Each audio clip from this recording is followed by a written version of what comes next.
네, 안녕하세요. 최준영입니다. 점점 이제 가을 깊어지고 있습니다. 여러분들께서는 그동안에 연초에 세워놓던 결심 잘 지키고 계신지 궁금합니다.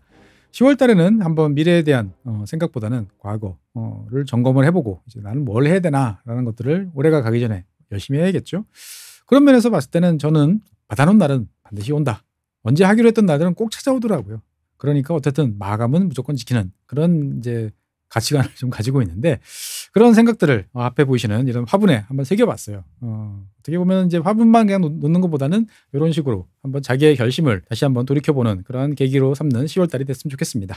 네, 오늘은 이제 여러분들이 좋아하시는 독일과 관련되어 있는 이야기를 좀 해보려고 합니다. 독일, 그러면 우리나라 어떨까요? 우리나라 많은 지식인들이 가장 좋아하는 나라? 당연히 독일입니다. 우리나라 독일과 관련된 이야기를 읽다 보면 독일은 퍼펙트한 말 그대로 개념 충만, 안드로메다로 갔던 개념들을 다 가지고 온 그러한 나라가 독일이다라는 생각이 많이 들 정도입니다. 그래서 수많은 사람들이 독일을 찬양을 하고 칭찬을 하고 독일에 수많은 유학생들이 다녀오고 독일과 여러 가지 비즈니스를 하고 있죠.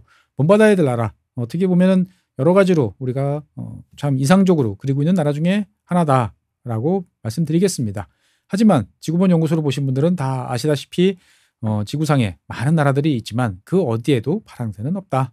여러 가지 장단점이 있고 그다음에 각각의 고민들이 있다라는 말씀을 꼭 드리고 싶습니다. 어쨌건 우리한테는 그래도 여러 가지로 따라야 할 점들이 많고요. 무엇보다도 이제 국민들을 어떠한 위협부터도 잘 보장해주는 복지국가, 사회보장이 잘 돼 있는 그러한 나라라는 측면에서 독일은 눈여겨볼 만한 나라다라는 이야기를 꼭 드리고 싶습니다.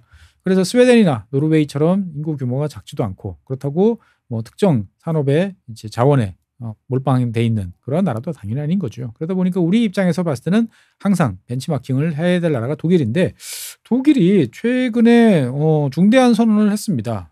무슨 중대한 선언을 했냐? 벌써 좀 이제 시간이 지났습니다. 지난 8월 달에 메르츠 총리가 그런 이야기를 했어요. 연설에서 이런 이야기를 했습니다. 더 이상 독일은 우리나라는 복지국가를 위한 자금을 조달할 수 없는 상황에 지금 직면해 있다. 현재의 복지 시스템 유지가 안 된다. 라고 이제 선언을 했던 거죠. 그러니까 이제 변화를 해야 된다 이야기를 하게 됐습니다.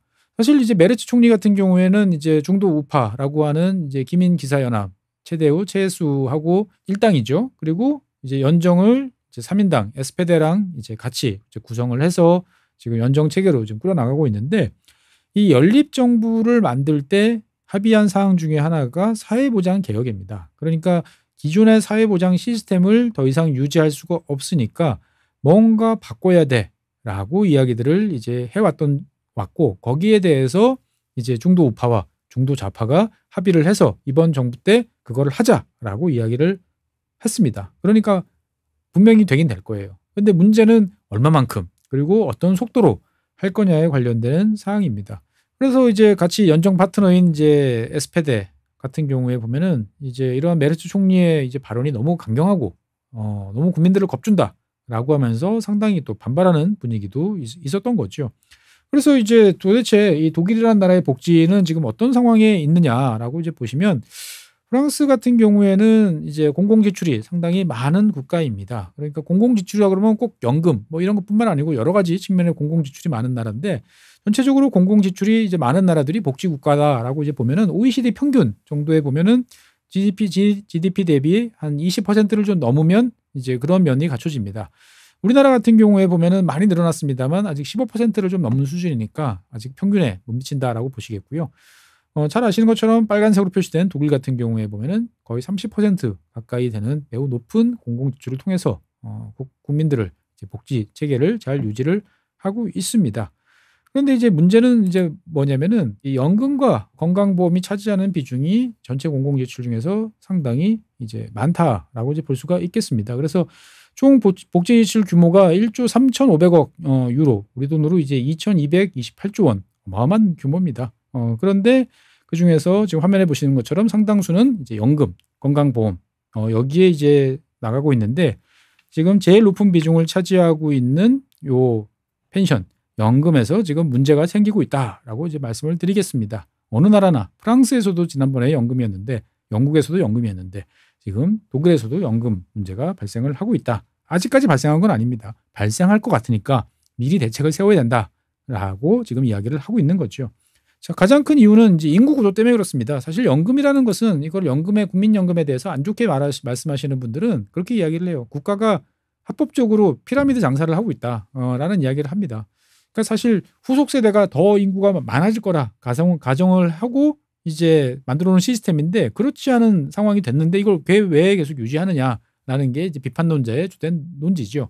사실 연금이라는 것은 후속 세대가 더 많아야 됩니다. 일하는 사람들이 이제 점점 많아지고 그래야 그 사람들이 낸 돈으로 이미 은퇴한 세대들을 부양할 수가 있겠죠. 그래서 이제 부양비라고 그러죠. 은퇴자 한 명을 몇 사람이서 부양을 하고 있는가라고 하는 이 부양비가 상당히 중요한데 독일 같은 경우에 보면은 지금 화면에 보시는 것처럼 상당히 이제 급속도로 은퇴하는 사람들, 올드에이지 그러니까 65세를 넘는 사람들이 증가를 하고 있습니다. 당연히 고령화에 따른 상황인데 문제는 2036년 앞으로 한 10년 사이에 1650만 명이 은퇴를 한다는 겁니다. 왜?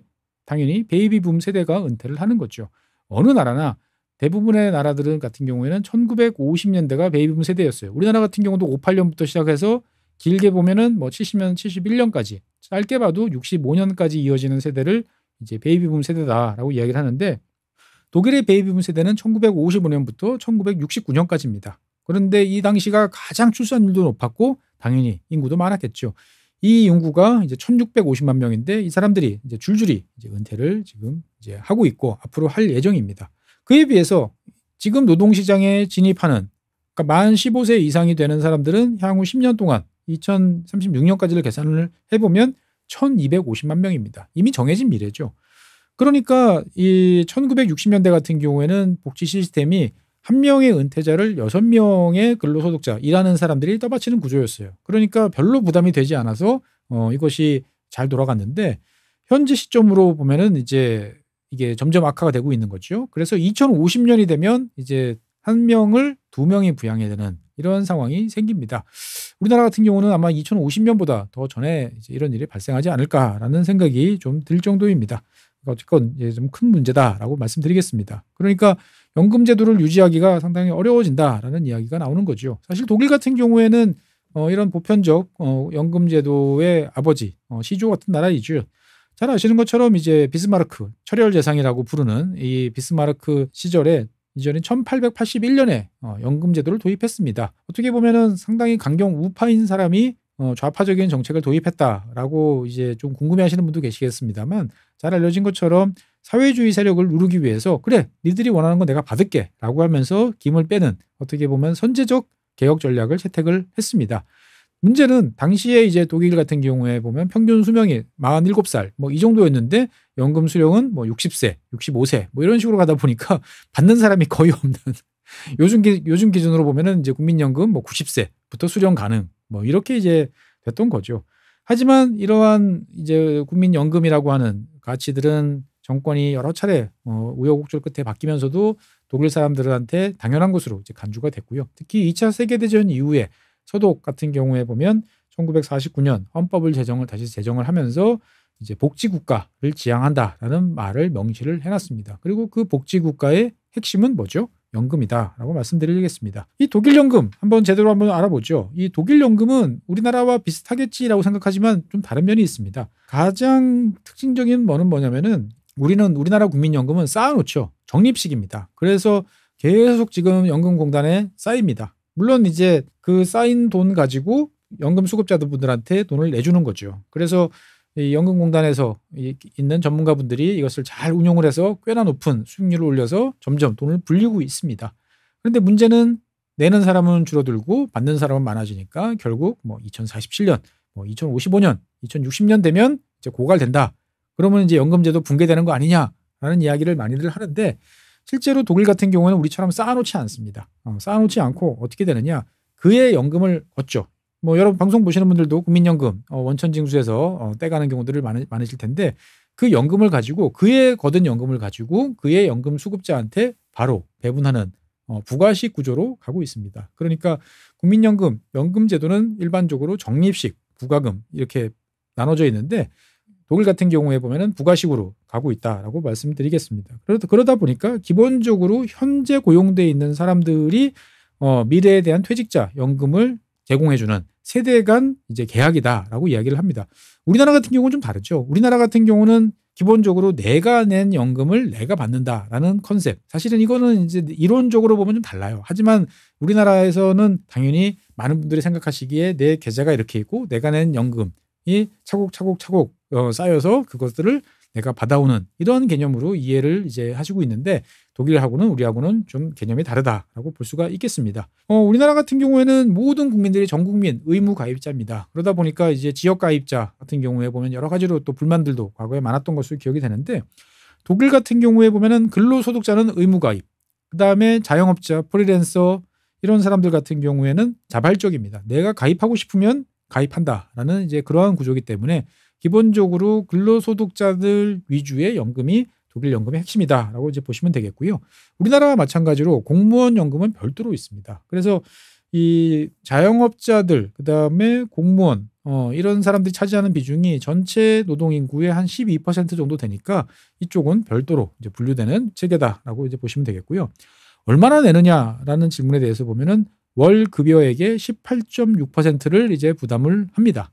그런데 우리나라와 마찬가지로 이것은 고용주와 노동자가 반반씩 이제 부담을 하는 거죠. 그러니까 독일 같은 경우는 노동자 개인이 9.3%, 그다음에 고용주가 9.3% 이렇게 나눠서 부담을 이제 하는 구조이고요.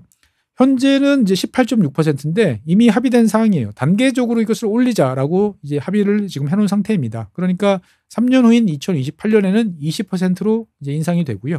그다음에 2035년에는 다시 22.3%로 올라가는데 2035년에 올라가면 2045년까지 10년간은 더 이상 올리지 않는다라고 지금 정해놓고 있는 그런 상황입니다.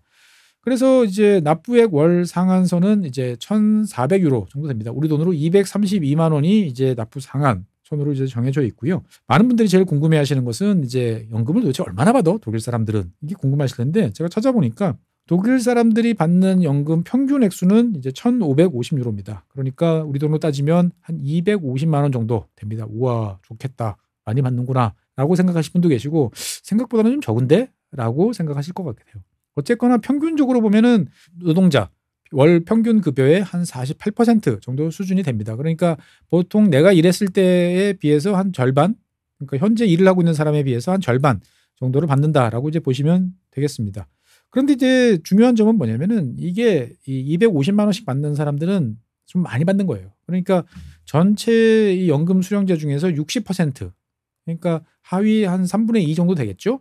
60%는 1,200유로, 우리 돈으로 따지면 198만 원 정도가 되고요. 만약 이것을 더 쪼개가지고 3분의 1, 그러니까 33%로 나눠서 보면은 연금 수령 액수가 뚝 떨어집니다. 750유로예요. 그러니까 85만 원 정도가 됩니다. 그러니까 이 독일은 복지국가, 그리고 꽤 넉넉한 연금을 받는다라고 하지만 실상을 들여다보면 이 하위 쪽에 계신 분들은 이 연금만 가지고는 먹고 살기가 상당히 어렵겠네라는 생각이 드는 게 현실이다라고 말씀드리겠습니다. 그러다 보니까 이것을 어떻게든 좀 더 지급을 하고 해야 되지 않느냐라는 이야기가 나오지만 당장 현재에 있는 사람들 입장에서 봤을 때는 부담스럽다라는 이야기가 나올 수밖에 없는 거죠. 그러니까 중요한 점은 독일은 그에 걷어서 그에 다 이제 나눠주는 부가직 연금 체계로 가고 있다라고 말씀드리겠습니다.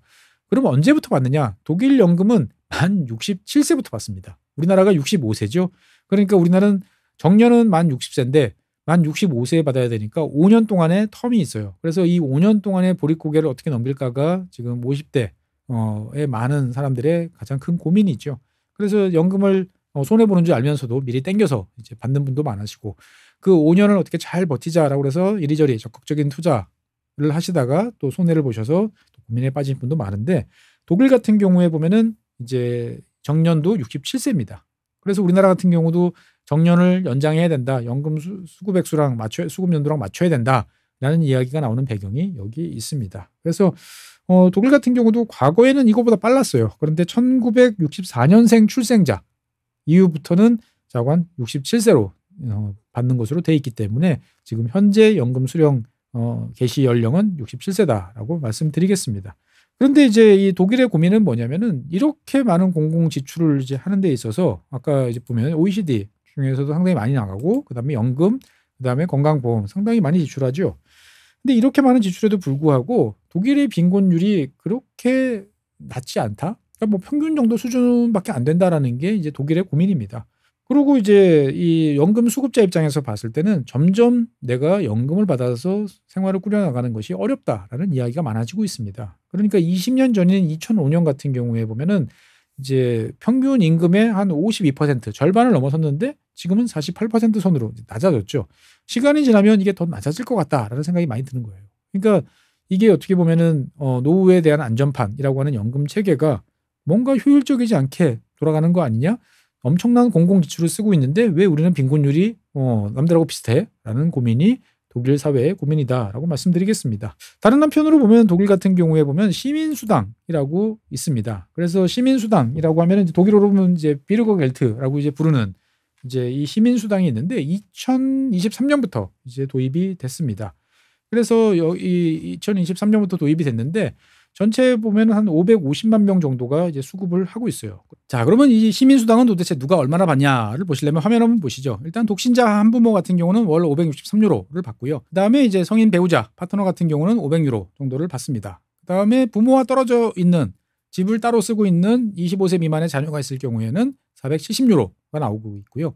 그다음에 부모와 같이 사는 25세 미만의 성인 같은 경우에는 451유로를 지급을 하고 있습니다. 그리고 이제 청소년 같은 경우에 보면 연령대별로 470유로, 390유로, 357유로 이렇게 되는 거죠. 이야, 많이 준다라고 이제 생각이 되지고 있습니다.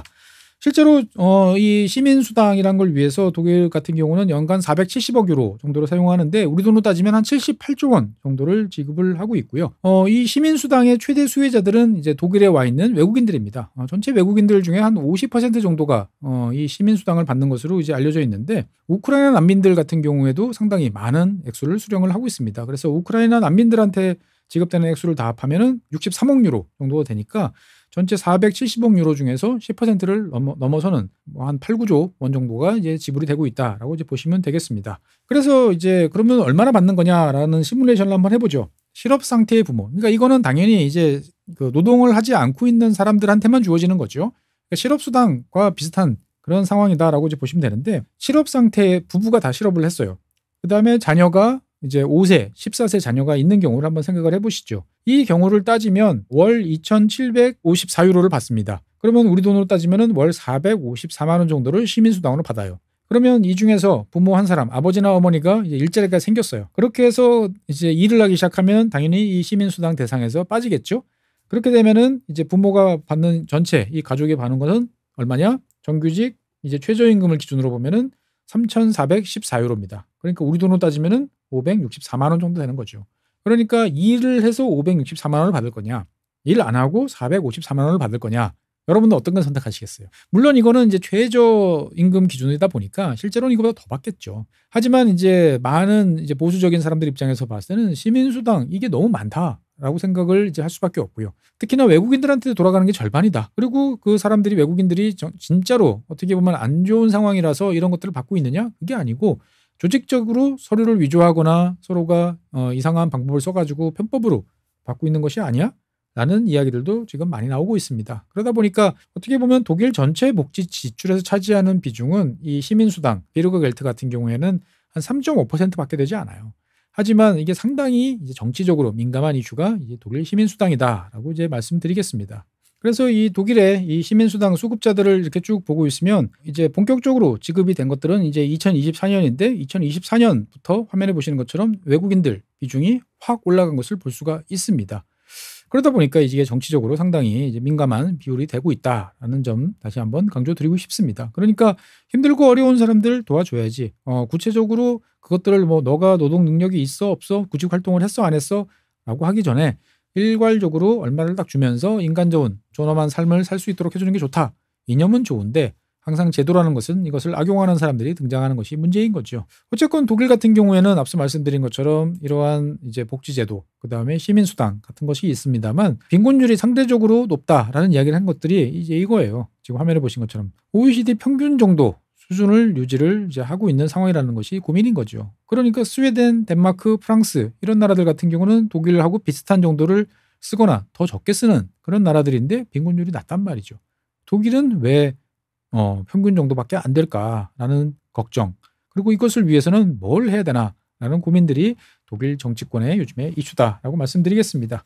그러다 보니까 결국 정치는 돈으로 합니다. 예산을 어떻게 쓰느냐, 어떻게 배정을 하느냐에 따라서 많은 것들이 정해지겠죠.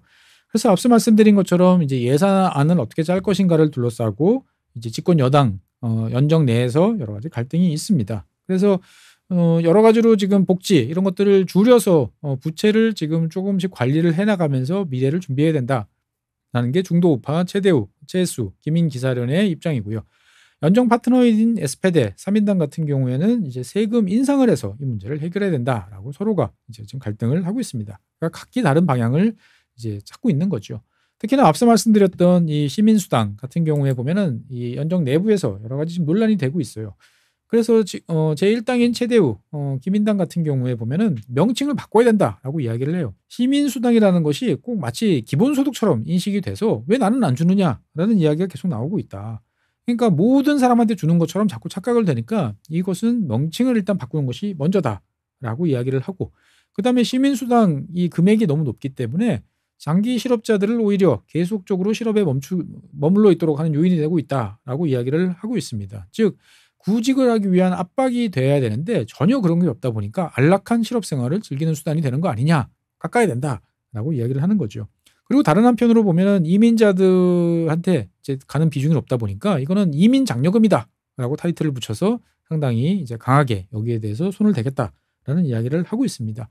사실 최대우의 어떤 이런 이야기에 대해서 독일 내부적으로는 뭐 여러 가지 이야기가 있습니다만 뭐 그래 좀 손대는 게 좀 필요해라는 이야기가 좀 있는 것 같습니다. 그러니까 왜냐면은 이것을 받기 위해서 여러 가지로 이제 불법적인 서류 조작이라든지 뭐 이런 사례들이 보고가 되고 있는 것 같아요. 그리고 이것들이 그냥 개인의 일탈행위라기보다는 이제 조직적인 짜고 치는 고스톱 뭐 이런 쪽으로 가다 보니까 이 문제에 대한 이제 경각심이 좀 있는 것도 사실인 것 같습니다. 그래서 이제 기민당 같은 경우에 보면은 시민수당, 그러니까 한 470억 유로 정도에서 한 10% 정도에 해당하는 한 50억 유로 정도를 깎아야 된다라고 이야기를 하는데, 글쎄요, 이게 과연 가능할까라는 생각이 듭니다. 그러니까 액수 자체를 이제 깎다기보다는 지급되는 사람들을 이리저리 털어내고 정리하면은 당연히 지급되는 내용도 줄어드니까 그렇게 해서 한 50억 유로 세이브해야 된다라고 이야기하는데 이게 참 쉽지 않은 거죠.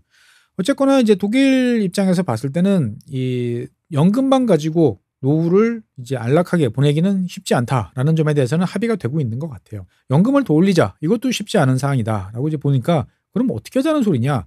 고령 노동자에 대해서 뭔가 세제 혜택을 줘서 더 일할 수 있도록 만들자라고 이야기를 하는 거죠. 그러니까 독일도 우리나라와 마찬가지로 이제 고령화, 그다음에 노동력 부족 이런 것들로 여러 가지 문제가 되다 보니까 은퇴했다고 집에 있지 말고 와서 더 일해 주세요라고 이야기하는 거죠. 그러니까 그 기존에는 더 일을 하면 내가 받는 연금에 이제 이게 얹히니까 세금이 많이 나오죠. 우리나라 같은 경우에도 연금 수령 이제 연령에 도달했는데 내가 일을 하면 이 연금 액수가 깎이든지 아니면 유예가 되는 이제 이런 일이 생기는 일이 벌어졌습니다. 그러다 보니까 독일 정부 같은 경우는 어떻게 하느냐, 은퇴 연령 이후에도 일을 하면 연간 24,000유로까지는 이제 세금을 안 물리겠다, 비과세로 인정해 주겠다라고 이야기를 하는 거죠. 그러면 월 2,000유로예요. 월 2,000유로면은 우리 돈으로 300만 원이 좀 넘는 소득에 대해서는 비과세 혜택을 주겠다라고 이야기를 하고 있고요. 그 다음에 이거 말고 또 다른 면으로 보면은 이제 초과수당, 사람들이 이제 일하고 싶은 이제 의욕을 좀 고취시키기 위해서 초과수당에 대해서도 세금을 물리지 않겠다라는 이야기를 합니다. 그러니까 이제 독일 같은 경우도 딱 노동시간 주당 40시간 하면은 딱 끝내는데, 그러지 말고 일을 좀 더 하세요. 노동력이 부족해요. 그래서 초과수당에 대해서는 우리가 세금 안 떼겠습니다 라는 식으로 지금 하는 쪽에는 합의가 되고 있습니다. 그러면은 기본급은 낮게 초과수당은 왕창 우리 옛날에 쓰던 이런 방법으로 가는 거 아니야? 라는 문제가 또 발생할 것 같아서 기본급의 25%까지만 비과세로 인정해주는 이런 상황으로 이제 가고 있습니다.